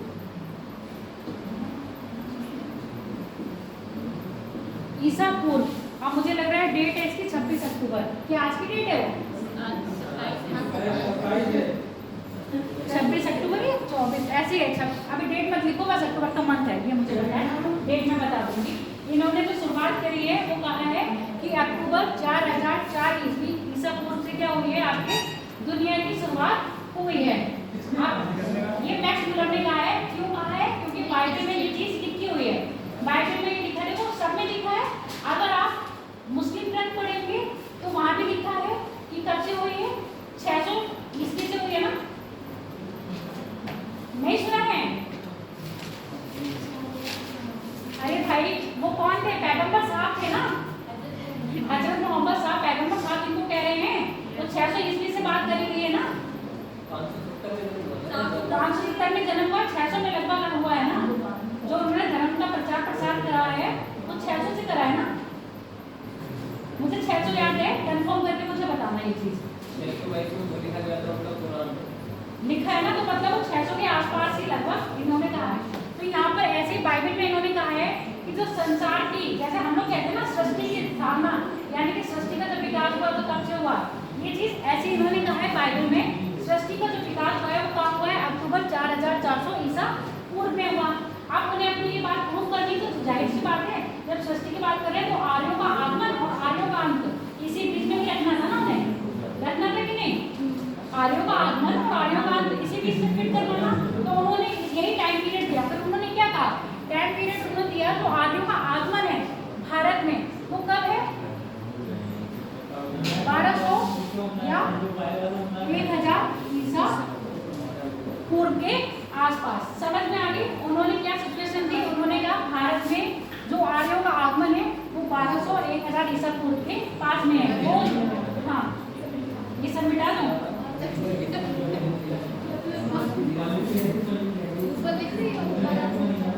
हाँ, ये टाइम पीरियड लिख दो, मैक्सिमम के पास लिख रहा है।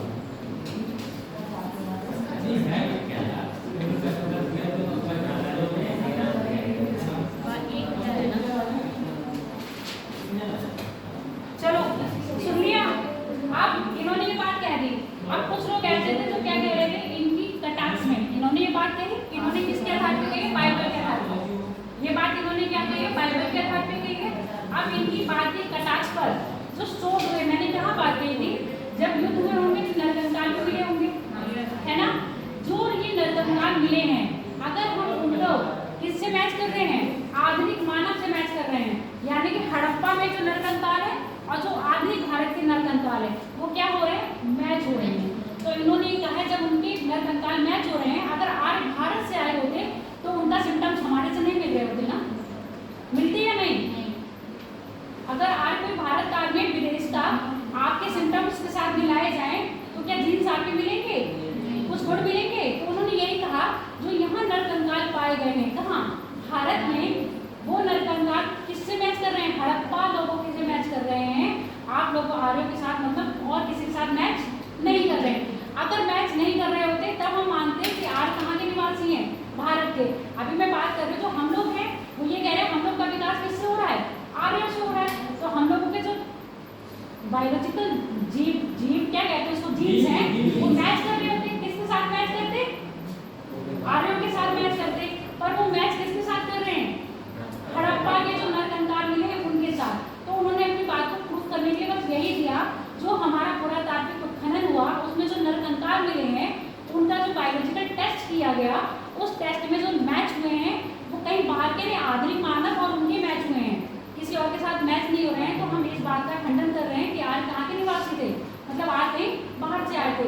आज मूलतः भारत के ही निवासी थे। वो किस बात पे कह रहे हैं? वो पुरातात्विक शास्त्र के आधार पर कह रहे हैं। और जो बायोलॉजिकल टेस्ट हुए उनमें जो डिफरेंस नहीं पाया गया, सिमिलरिटीज पाई गई हैं नरकंकालों में, आधुनिक भारत के कंकाल में, मतलब आधुनिक भारत के आर्थिक मानव के कंकाल में, वो क्या है? सिमिलर है। क्लियर होगी बात? मेरी समझ में आई कि नहीं? उस टाइम हाँ, उस टाइम हुए का मतलब क्या है? उस टाइम में जो नरकंकाल मिले खनन से और जो अब मिले हैं उनके साथ मैच करा गया। ये थोड़ी उस जमाने में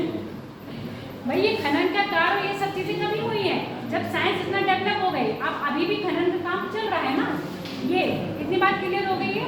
अब बात करते हैं हम वैदिक काल में। अब हम मेनली एंटर कर रहे हैं वैदिक काल में।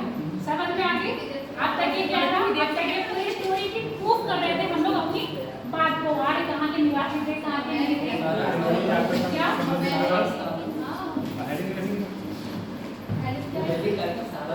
सारांश था। ये जो सीन था, ये जो मैंने तुम्हें स्टोरी में बताई है, वो लिखना है तो लिख लेना। समझ में आ गया तो अपने सब में लिख लेना। नहीं आए तो इतनी जगह छोड़ देना, जब मैं नोट्स भेज रही हूँ तो उसमें लिख लेना। ठीक है? समझ में आ गया? अब ये चीज मैं समझाई लोगों को।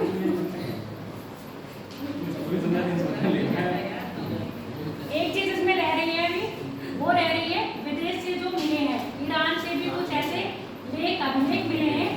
उनमें भी क्या है, आर्यों का क्या जिक्र किया गया है। हम जब साक्ष्य की बात कर रहे हैं तो अभिलेखों की बात करेंगे तो वो आपके एशिया माइनर या माइनर एशिया तुर्की। तुर्की में एक नाम सुना है, तुर्की में एक पठार है। बताओ क्या है उस पठार का नाम? पठार का नाम अनातोलिया का पठार है ना। अनातोलिया का पठार है ना। तो अनातोलिया का अभिलेख भी मिला है अनातोलिया से, जिसमें क्या बात कही गई है, जिसमें आर्यों के बारे में बताया गया है। कहने का मतलब है जो पश्चिमी देश में आर्यों के बारे में बता रहे हैं, पश्चिमी देश में अभिलेखों में आर्यों के बारे में बता रहे हैं और यहाँ भी आर्यों के बारे में मिल रहा है। तो यहाँ से क्या कह रहे हैं कि आर्यों के बारे में जो जानकारी मिल रही है वो पश्चिमी अभिलेखों से भी मिलती है। इसके बारे में हम ये कह सकते हैं कि आर्य कहाँ के निवासी हैं? पश्चिम देश के निवासी हैं। कहाँ आए हैं? वो भारत में आए हैं। सब लोग अपनी अपनी थ्योरी दे रहे हैं। तो पश्चिम में भी कुछ साक्ष्य मिले हैं, कुछ अभिलेख मिले हैं। अगर उनका नाम लिखना चाहो तो लिख लो। तुर्की का कौन सा बताया था अभी मैंने? अनातोलिया का अभिलेख भेज देंगे। ये देखो और एक है जो लिखने के तैयार है उसको लिखवाया नहीं, अब आप कर देंगे। एक नाम भूल गई मैं, बहुत फेमस है, बगस कोई का अभिलेख, बोगस कोई, सॉरी। ठीक है, धन्यवाद। बोगस कोई का अभिलेख, ये अभिलेख के नाम लिख लो बस। बोगस कोई का है, अनातोलिया का अभिलेख है और आपका सीरिया का अभिलेख है। हाँ, सीरिया से मिला है, इराक से मिला है। नाम लिखवा दो अभिलेख के, है ना, जिसमें है तो लिखो नाम सर। एक मिनट,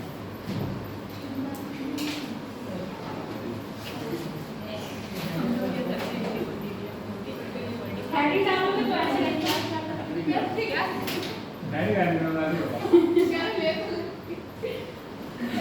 बताइए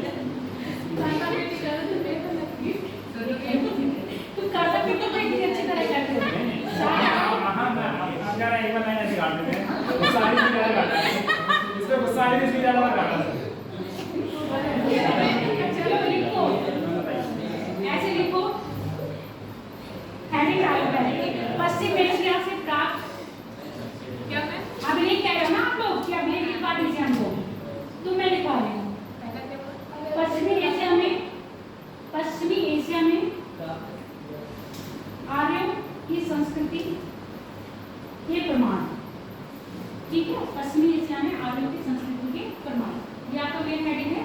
प्रमाण में जो अभिलेख है उनका नाम लिख लो पहले। देखो, सबसे पहला जो साक्ष्य मिला है वो इराक से मिला है। सबसे पुराना जो साक्ष्य मिला है वो इराक से मिला है, लगभग 2200 ईसा पूर्व। हाँ, इराक से मिला है लगभग 2200 ईसा पूर्व।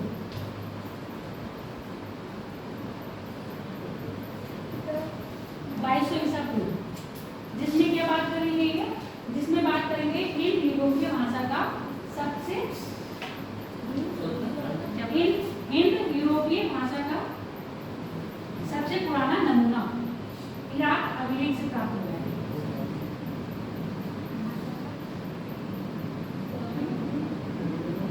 सबसे पुराना नमूना इराक अभिलेख से प्राप्त हुआ है। अभिलेख कितना पुराना है? 2200 ईसा पूर्व। अगला लिखो, अनातोलिया। अनातोलिया कहाँ है? हाँ, कल मैं रोपड़ आपने बताया था, वो पंजाब में है। रोपड़ हरियाणा पंजाब में है। ठीक है, और अभी इसका नाम रूपनगर हो गया था। रूपनगर हो गया, ऐड ऑन कर लेना। धन्यवाद। ऐसी ऐसी चीजें खोज के लाया करो। ये अनातोलिया में मिला है अभिलेख, उसका नाम है हिट्टाइट अभिलेख। हिट्टाइट अभिलेख। और ये अभिलेख है 19वीं 17वीं शताब्दी, 19वीं और 17वीं से 19वीं 17वीं ईसापुर की बात कर रहे हैं ना हम लोग।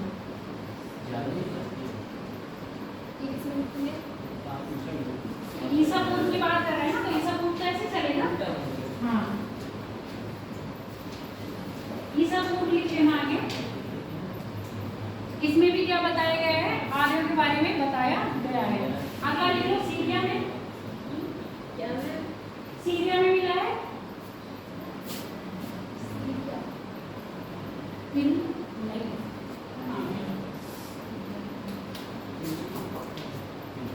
कंफ्यूज ना है, मिटकनी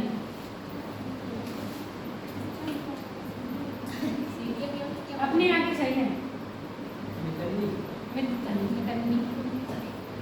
मिटकनी अभिलेख ये कहाँ का है? सीरिया का है। सीरिया, हाँ।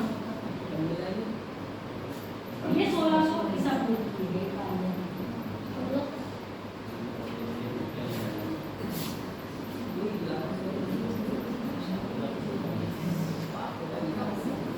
मेन अभिलेख जो है ये है, ठीक है।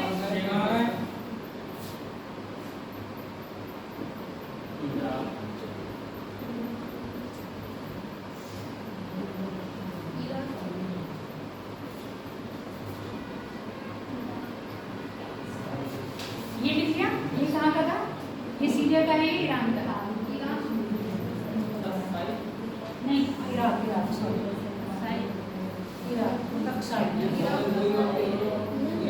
ये सीरिया का है। है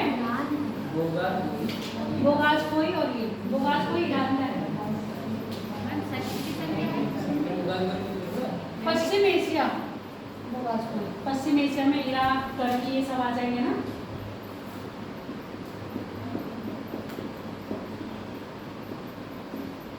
अब यहाँ बोगासकोई के बारे में। बोगासकोई में पता है दो ऐसे कबीलाए, क्या कहते हैं उसको? कबीला कहते हैं। तो दो कबीलों के बीच में संधि बताई गई है। अब हम जब संधि करेंगे तो किसी को साक्षी मानेंगे ना? संधि, अच्छा शादी क्या है, एक तरह का संधि है कि नहीं है? है। साक्षी किसको मानते हैं?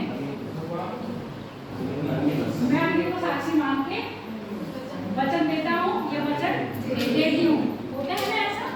तो यहाँ भी संधि हुई है, किसमें बीच में हुई है? दो कबीलों के बीच में हुई है। वो चाहे में ऐसे लिखते जाना, अगर याद रहे तो ठीक, नहीं तो जो शब्द मैं बोल रही हूँ उनको अपने शब्दों में लिख सकते हो, ठीक है। बोगजाई अभिलेख में दो कबीलों के बीच संधि,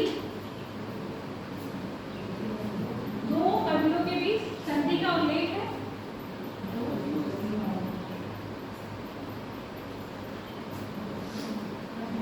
संधि का उल्लेख है।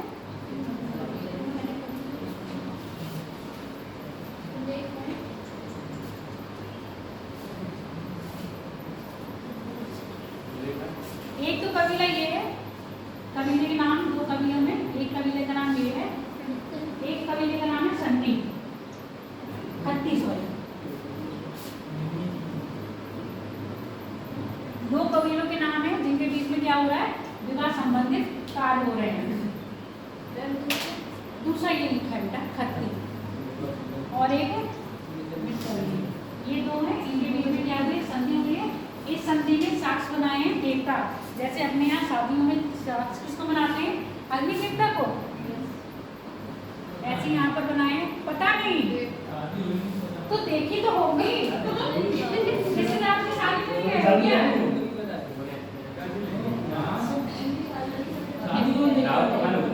दावत खाने गए तो फेर भी नहीं क्या हुआ उसने?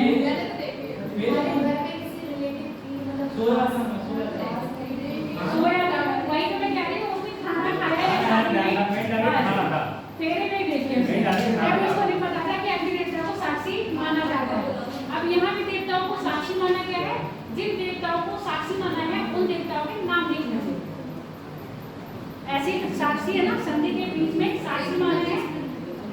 साक्षी कौन है? देवता के नाम लिखो। इंद्र, मित्र, वरुण। इंद्र, मित्र, वरुण।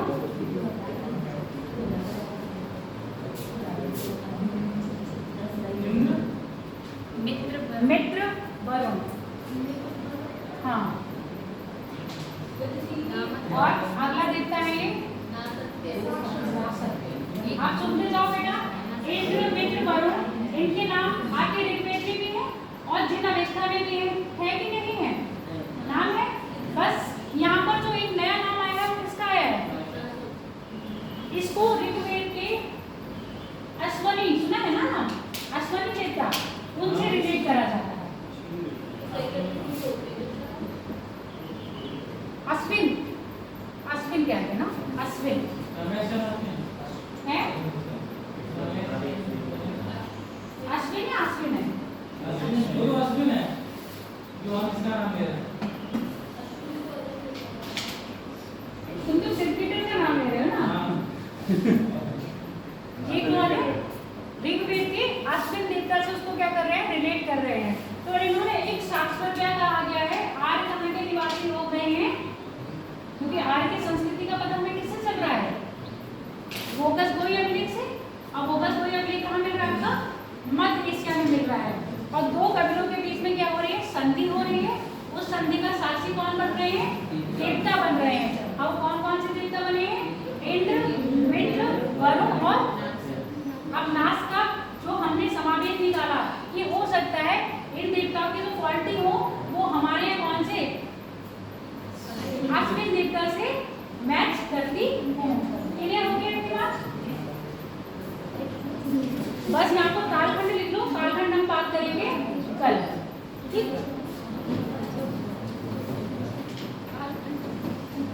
जो हाँ कल क्लास होगी। जो सारांश था वो आज फिनिश हो गया।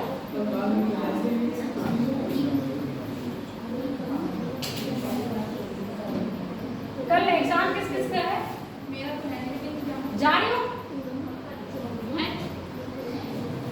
तुम्हारा क्या है?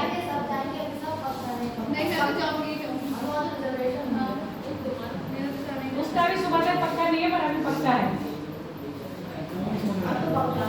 ठीक है, जाएंगे तो तैयारी हो रही है तो जाएंगे। मेरी बात देखो, कौन डाला है वो जाना चाहिए, चाहे आए या ना आए, जाना चाहिए। पेपर आए कहाँ तक कर रहे हो? ठीक है, कालखंड हो गई बात, माइंड फ्रेश हो गया है ना। अब सुन लो मेरी बात। जो वैदिक काल है उसको हमने अध्ययन की दृष्टि से, जैसे आपके एग्जाम होता है ना, ये कितने साल का होता है? 3 साल का। 3 साल पढ़ाते जाए, क्लास में पढ़ा, टेस्ट पेपर लिया जाए और आपको डिग्री दी जाए तो आप बोर हो जाओगे ना। इसीलिए आपने 3 साल के कोर्स को कैसे बांटा है? एक साल में अब क्या हो गया? वो अब 6 महीने का हो रहा है कि नहीं? सेमेस्टर वाइज हो रहा है। ठीक है, आपको अध्ययन की दृष्टि से सुविधा हो, आप कहेंगे अरे मैंने फर्स्ट ईयर कर लिया है ना, अरे मैंने सेकंड ईयर कर लिया, मेरा 1 साल बचा है, बस फाइनल है, तो खुशी होती है। अगर आपको ये कह दिया जाए कि डिग्री मिलेगी नहीं, लास्ट में मिलेगी, तो आप बोर हो जाओगे ना। तो सेम बात यहाँ पर कह रहे हैं, वैदिक काल इकट्ठा पढ़ाएंगे तो आप बोर हो जाओगे। वैदिक काल को हम किस में बांट रहे हैं? अध्ययन की दृष्टि से कालखंड में बांटा है। और वो अध्ययन की दृष्टि ये नहीं है कि आप बोर हो रहे हो, कुछ साक्ष्य या कुछ क्या मिले होंगे, कुछ परिवर्तन आया होगा। वो जो परिवर्तन आया होगा उसी आधार पर हम वैदिक को के 2 काल में बांट रहे हैं, पूर्व वैदिक और उत्तर वैदिक। पूर्व वैदिक को हम ऋग्वैदिक काल भी कहते हैं और उत्तर वैदिक को हम उत्तर वैदिक काल ही कहते हैं, या उत्तर ऋग्वैदिक काल। समझ में आ गया दोनों नाम?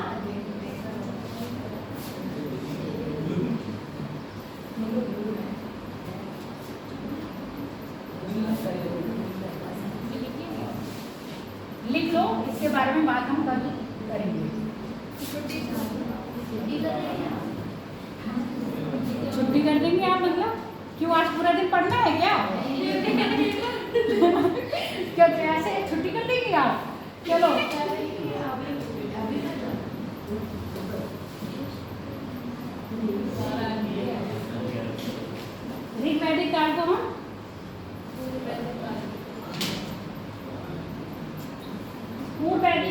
वैदिक काल चल रहा है।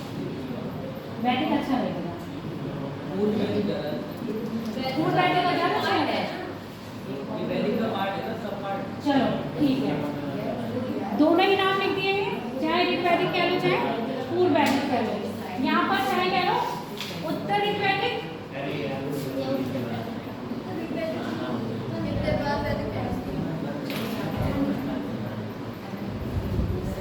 या उत्तर ऋग वैदिक काल कह लो, या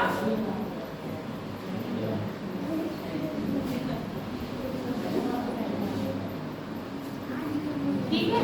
वैदिक काल का जो पूरा कालखंड है, वैदिक काल का जो पूरा कालखंड है वो 1500 बीसी से 600 बीसी तक। समझ में आ गया? 1500 बीसी से 1000 बीसी तक। ये कैसी सीमा होगी? निम्न सीमा होगी या उच्च सीमा होगी? और ये कौन सी सीमा होगी? निम्न या उच्च?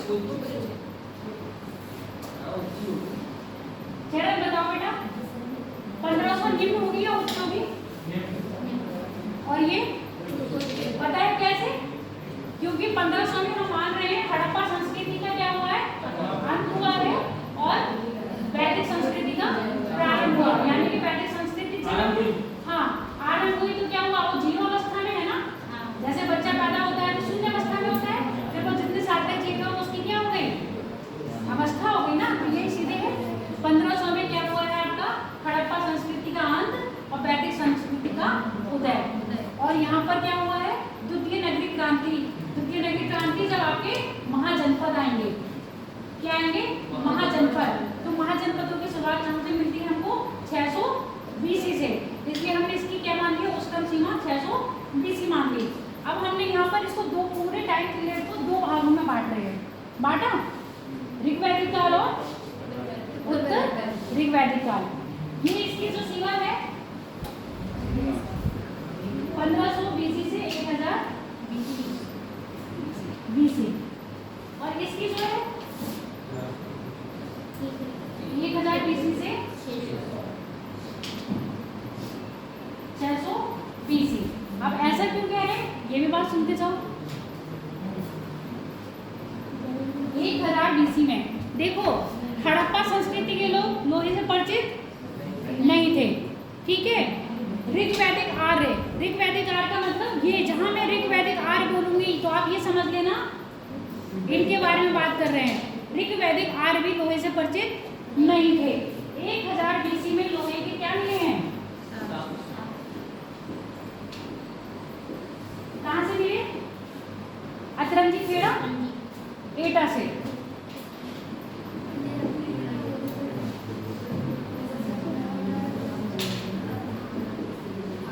जिला एटा। कितनी किसकी बात है? उल्लास की बात है कि ऐसे साक्ष्य कहां से मिल रहे हैं आपके? उत्तर प्रदेश के एटा जिले।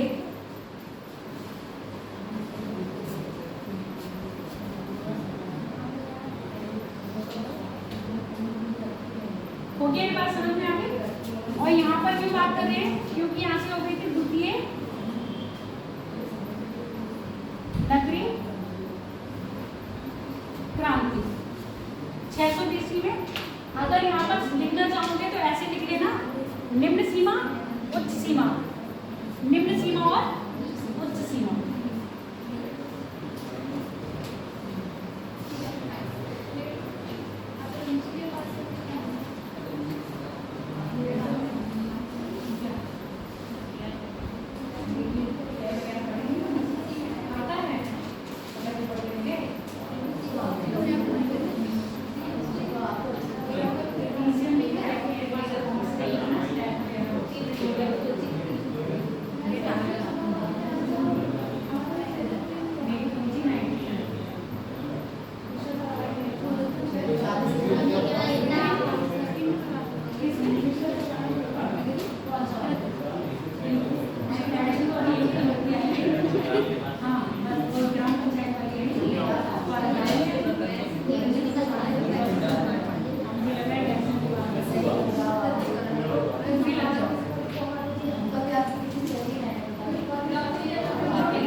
चल रही हैं। बनारस का नाम सुना है, काशी का नाम सुना है, सोनभद्र का नाम सुना है।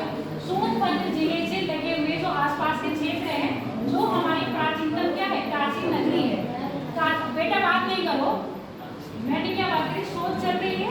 शोध चलते चलते ये पता चला है, अब तक हम मान रहे थे अतरंजी खेड़ा में 1000 BC में क्या मिला है, 287 मिले हैं। और सोनभद्र से लगे हुए जिले हैं, सोनभद्र से लगे हुए जिले मैंने आपको बताया कौन से, यहाँ पे काशी, प्राचीन काशी है, प्राचीन काशी नगर। वहाँ पर 1500 BC से ही लोहे के क्या मिल रहे हैं, साक्ष्य मिल रहे हैं कि वहाँ इस्तेमाल करे जा रहे हैं।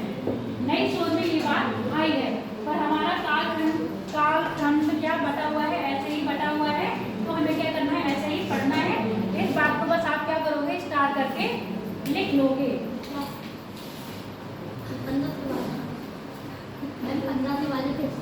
देखो बात कर रही हूँ तो कैसे पता चलेगा, क्या बोला था मैंने यहाँ पर, बताओ। साक्ष्य मिले हैं, पर कहाँ मिले हैं ये बताओ। हाँ, ये बात है, स्टार लगा दो कि जो साक्ष्य चल रही है शोध के दौरान 1500 BC से लोहे के उपयोग के साक्ष्य सोनभद्र जिले के आसपास लगे क्षेत्र, जिसमें प्राचीन काशी, हाँ BC क्या लिखा, 1500 शोध के दौरान 1500 BC से लोहे के उपयोग के साक्ष्य, लोहे के उपयोग के साक्ष्य लिखते नहीं हो तुम लोग, लोहे के उपयोग के साक्ष्य सोनभद्र जिले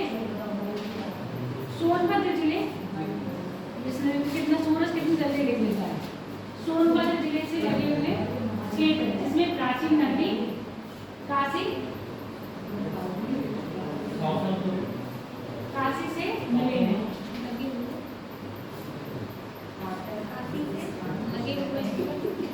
क्या बोला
अच्छा मुझे बताओ, त्रिपक्षीय समझौता किस किस के मध्य हुआ था?